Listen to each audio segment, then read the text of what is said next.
go ahead and kind of tell everybody about Smoke and Barrel that may not be aware of what Smoke and Barrel, where did the idea come from to start a whiskey bar, which is pretty ballsy, especially in this world, and this kind of climate of whiskey.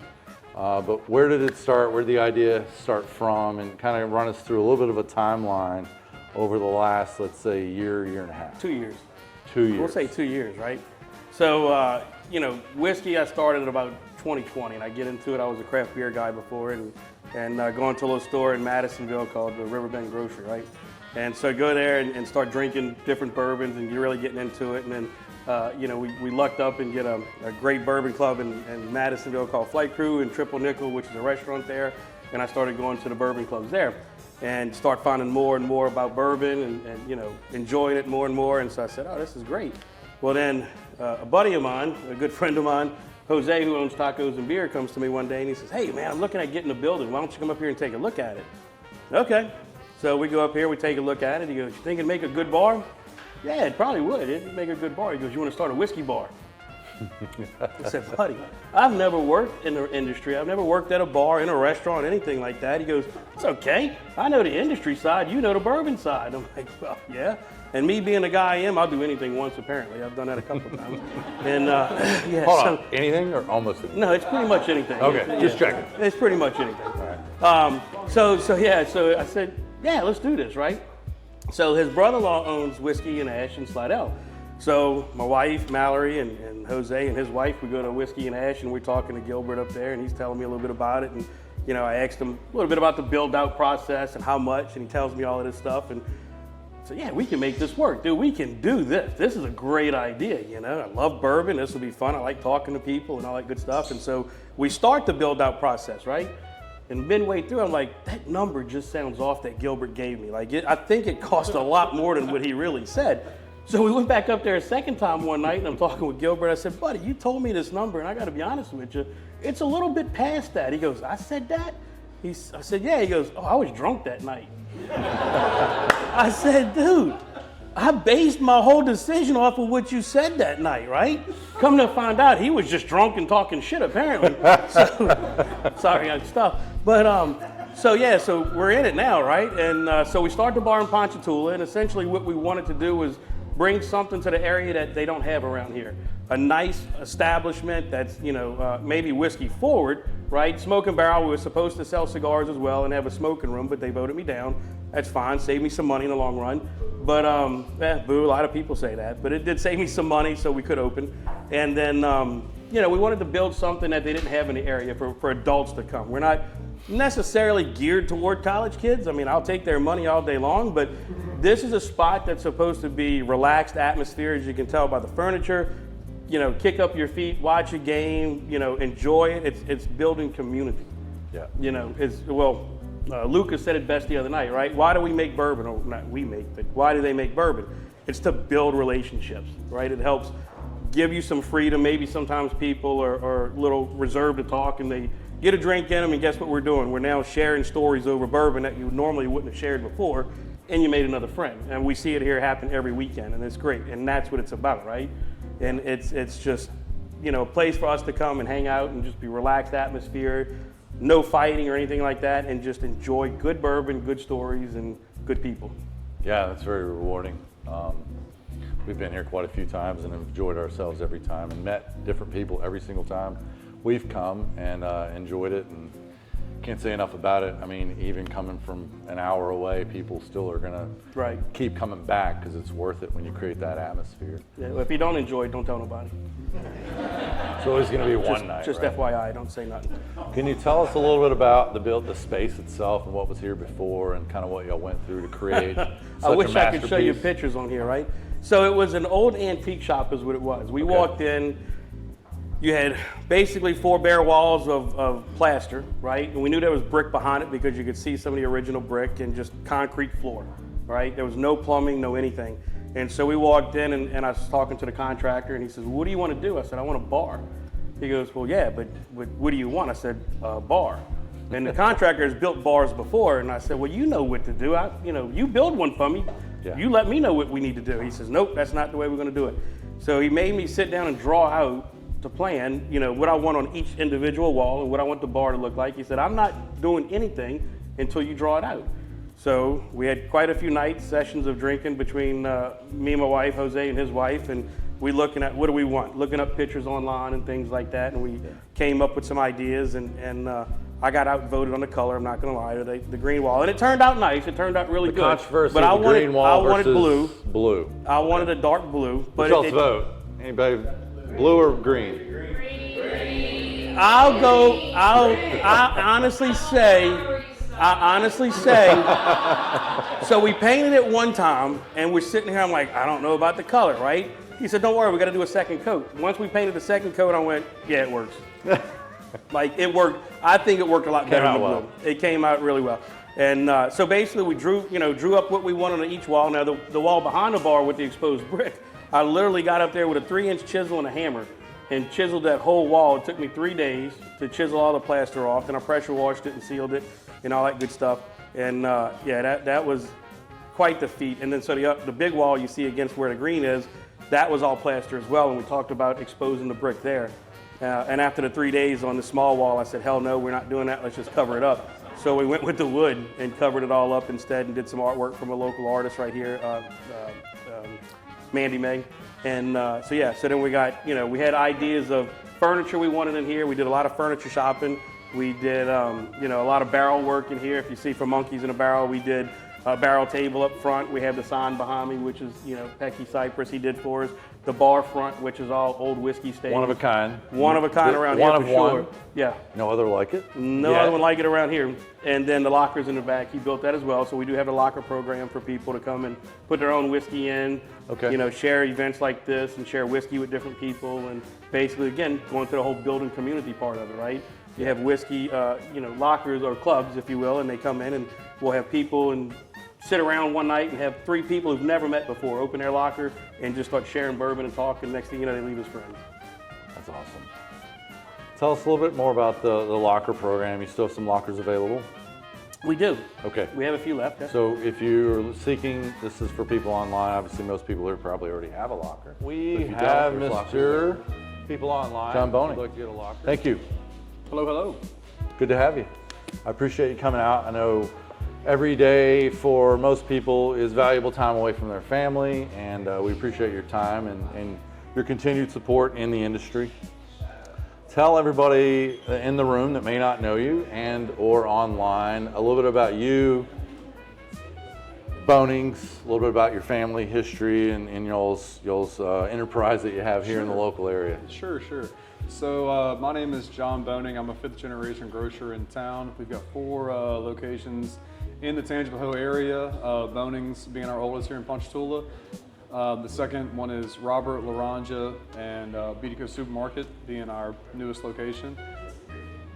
Man, we've been in the grocery industry for over 175 years. The family came over from Germany, originally Sicilian as well, so that kind of tie. But yeah, they settled in Ponchatoula. In Ponchatoula. Before it was probably even a thing, just a logging town from the man shack. It was a dirt road. Dirt road, yeah. All right.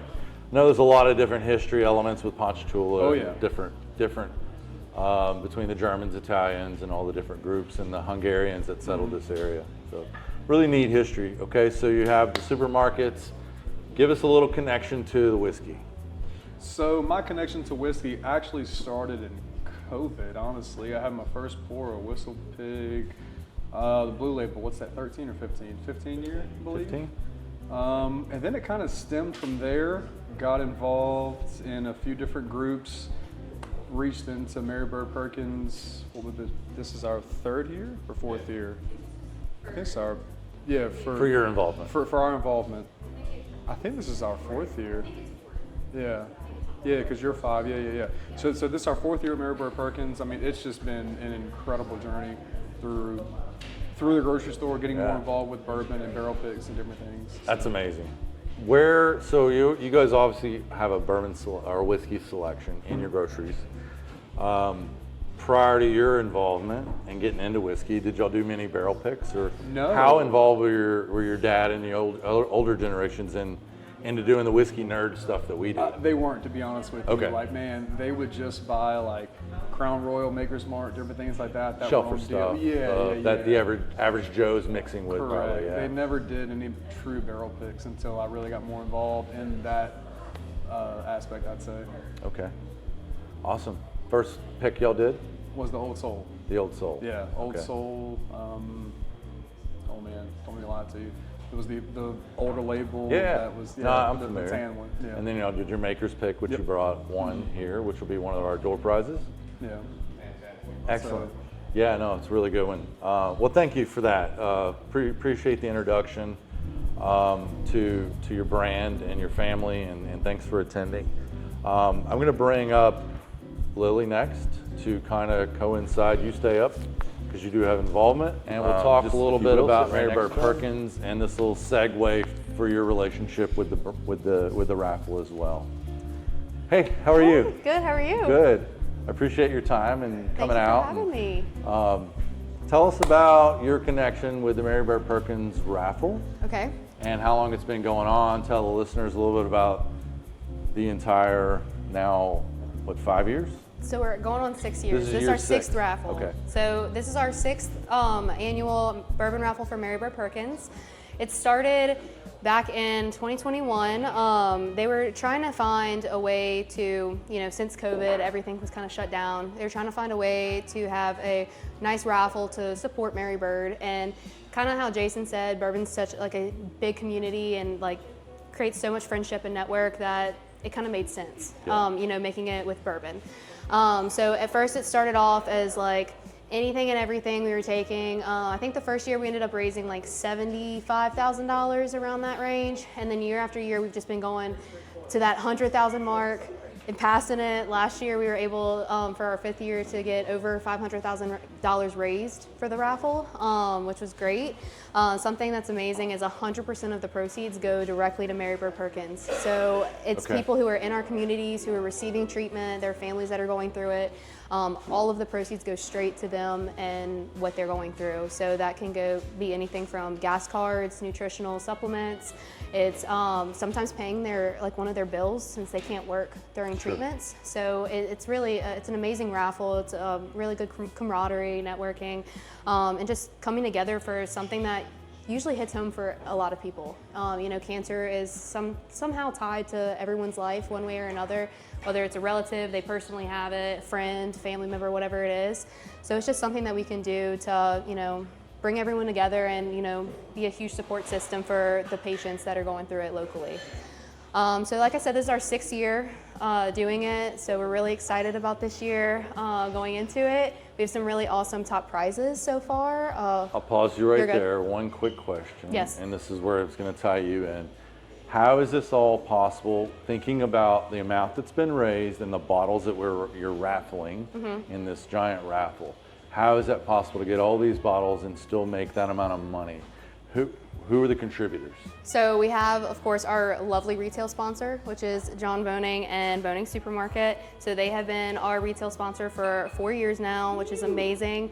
Honestly, we couldn't do it without them. So they're such a huge part to this raffle. We have other sponsors, and it always boils down to like our private collectors too. They open up their private collection and they give bottles that that are something cool. Maybe it's something you haven't heard of. Maybe it's a signed bottle from a distiller. It's something unique. I remember one year, I think my dad had, it was like the first production run Buffalo Trace. It's like things that you don't see. So it's unique stuff. For example, this year we have the BTAC that we're really excited about. So it's Which just one? different things. It's the BTAC. Okay, so the new bottle for the BTEC lineup. Yes, fall 2025. So we're really excited about that for going into this year's raffle. But it's our retail sponsors, it's our legacy sponsors, Janie King, it's our advertising sponsors, Bionic Monkey. It's different local businesses that want to come together to do something good. And then of course our private donors, opening up their collections and. So we do a bottle drive, correct? Yes. So we're actually doing our first ever bottle drive this Thursday at Smoke and Barrel. So it'll be right back here this Thursday. We're going to open it up to everyone in the community. So anyone who's interested in donating a bottle to the raffle, it will be here this Thursday. You come, donate a bottle, be entered into win a door prize, which we're going to be the door prize is going to be the Penelope F Cancer bottle. We figured it was on brand for the bourbon raffle very on brand. to give that one away. So something really cool there. We're actually going to have a doctor from Marybird come speak to he can kind of tell you like how this really does impact on his end and what he sees day to day. And then, of course, our local bourbon supporters, people who just want to, hear a little bit more about what the raffle is, what we do. So we're opening that up this year. We're really excited. And then we are going to start doing some other events throughout the year. That's going to help build momentum, so it's not just in like our normal 6 to 8 week period. So we're really excited about that too. Okay, excited to hear about those as they come. We're really excited.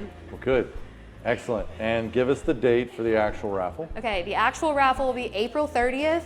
We'll go live on Facebook in the group at 7 p.m.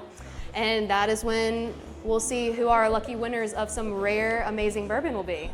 So, okay, and in theory, so I remember last year, how many total prizes were there? It was over 50, right? It was over 100, over 100 prizes. And so your odds are really good. Your odds are really, really good. And some of these are multiple bottles. Yes, so some of them are actual bundles of multiple bottles. Like for some of our, we have a few prizes this year that we've already gotten in. We have a Rainbow Weller collection. So that's 6 bottles right there. We have a 10-piece little book collection. So that's one prize, that's 10 bottles that you'd win. So it's pretty cool. Chances are great. I think last year we had over 180 bottles, but over 100 prizes because some of them did get bundled together. And then we also have something really, really cool. It's the golden ticket raffle. So it happens the day before. So what that is if you spend $100 or more on tickets, then you'll be entered into the golden ticket raffle. And if you win out of that golden ticket raffle, you get to pick any prize excluding the top 10. So it's really, really cool because you could get a really awesome bottle and your tickets still go back into the normal raffle too. So it's like a double whammy there. Win-win. It's a win-win, for sure. Hard to beat. Yeah, hard to beat, so. Excellent. Yeah. Well, thank you so much for sharing. Thank you. We appreciate your time and effort for coming out today and sharing such a great cause that we've seen help and really, I think, for the local area, show where money can actually be very beneficial to help locals. Because that's kind of the thing. You can donate to charities around the world, and then you wonder, where does your money really go? Yes. What is it really doing? And this is one of the many ways locally that you can share. And a couple reasons. One, you can drink whiskey and also feel like you're doing something very beneficial. But also you can keep it local, help locals. The other thing you can obviously do is drink local whiskey. Yes. But great cause. We appreciate it. Thank you. Can I have one more thing to say? Yes, please. If you are interested in purchasing tickets, so you can, of course, go to our private Facebook page that we have. It's actually not private, sorry. It's a public Facebook page that we have. There's a link to purchase tickets, or you can text Bourbon 2026 to 51555, and there will send you a text with a link to purchase tickets. So that's Bourbon 2026 at 51555. Awesome. We'll put the link in this podcast. We will also link the Marybird Perkins page, so anybody doesn't know how to get to it, we'll make sure you can get to it. Last day to buy tickets, it ends April 29th at 11:59 p.m. 11:59 p.m. 11:59 p.m. the day before. On April 29th. This is kind of the only way I can put it. More leather, more sweet oak in it. It's open right there, so if anyone's here that wants to try it, it's open and it's right there. I had a pour of it earlier. It was amazing. Yeah, it's a good one. It really is. Not dry, I say oak, but I mean it's not tannic where it's drying or anything else. It's more of that sweet wood flavor that comes out. It's Amin knows what he's doing. It's just a crazy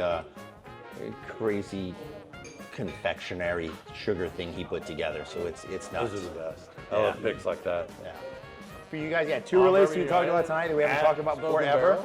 Yeah, right, dude. Yeah. Let's go. But no, we're thrilled to see what you're doing. Well, we want to make it 3.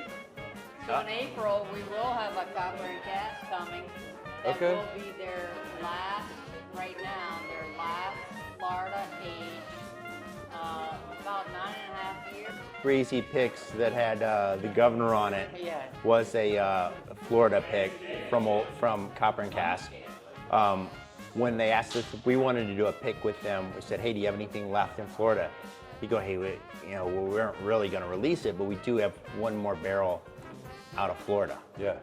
And we tasted it compared to a bunch of others. Blind, totally picked the Florida one. out of all of them, because the others were done in Kentucky Kentucky and Indiana. Texas. And He Texas, did- that's he right. did some in Yeah. Texas. Yeah, but this Florida one was nuts. So yeah, so we went Florida exciting, Sunshine.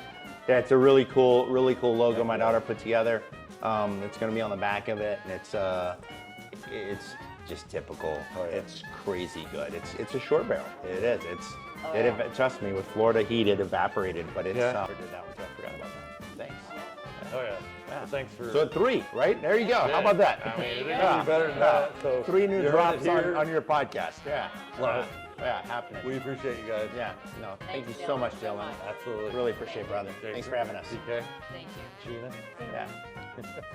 we love y'all. All right. Yeah. Hey, Any let's. questions for Flight Krewe? If not, we're gonna do some more door prizes. Who wants to open the no white flag? Shit. Everybody. Ew. Everybody.